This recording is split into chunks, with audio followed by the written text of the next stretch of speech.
météo am'izao takariva izao. Raha ny toetrandrontsika atao anatin'ny telo andro zany any amin'ny alatsinainy sy talata any miverina kely zay ny orana tarivolana aty amin'ny fatriny ampovoantany aty. Ho an'ny rapitso manokana kosa dia ny tsioka malefaka no mandrafitra azy ary ho maina ny andro amin'ny ankapobeny zany. Toy izao ny toetrandrontsika ho an'ny rapitso maraina ary andraona ny andro aty amin'ny faritra Savana Lanjorofo aty izay mety arahana orana malefaka indraindray. Ny morontsiraka andrefana kosa zany hoe aty amin'ny fatrin'ny Menabe sy aty atsimandrefana aty ary koa ny ilany atsinanany an-tany dia mety ahitana rahona vao maraina fa miamsava ihany moa zay ary balika ny masoandro mitovy amin'ireo faritra sisa hitantsika amin'ny sary izao.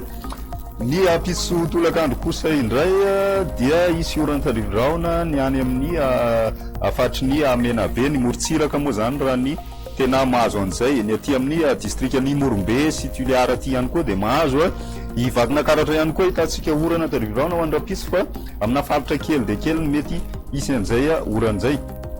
Ery amin'ny telony avaratra manodidina ny Ambilobe iny zany hitantsika orana tarivorahona ihany koa ho an'ny rapitso. Ny Savana Lanjorofo tia laotra Mangoro ary koa Ivatovavy Fitovinany ho an'ny rapitso tolakandro dia ahitantsika rahona visy ny ambiny moa zany dia balika tanteraka ny masoandro. Ny maripana mifandraiky amin'izay midina kely ny maripana ambany indrindra raha ny any vakina karatra satria dia ho tafidina hatrany amin'ny 10 degré ny anton'izay moa zany fisina mety fisina andehan-drahona vao maraina. Ny manodidina ny morontsiraka kosa indray tsy dia misy fiovana firy.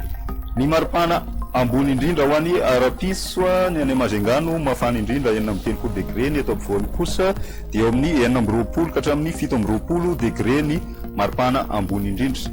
Izay ny toetrandro teto Madagasikara fa amin'ireo tanan-dehibe ivelany kosa indray dia balika tanteraka ny masoandro any Johannesburg ahitantsika orana kosa i Paris sy Nairobi.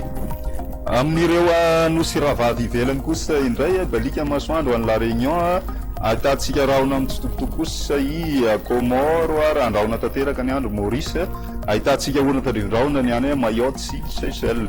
Izay no azona roso manasa anao anaraka hatrany météo veloma tompoko.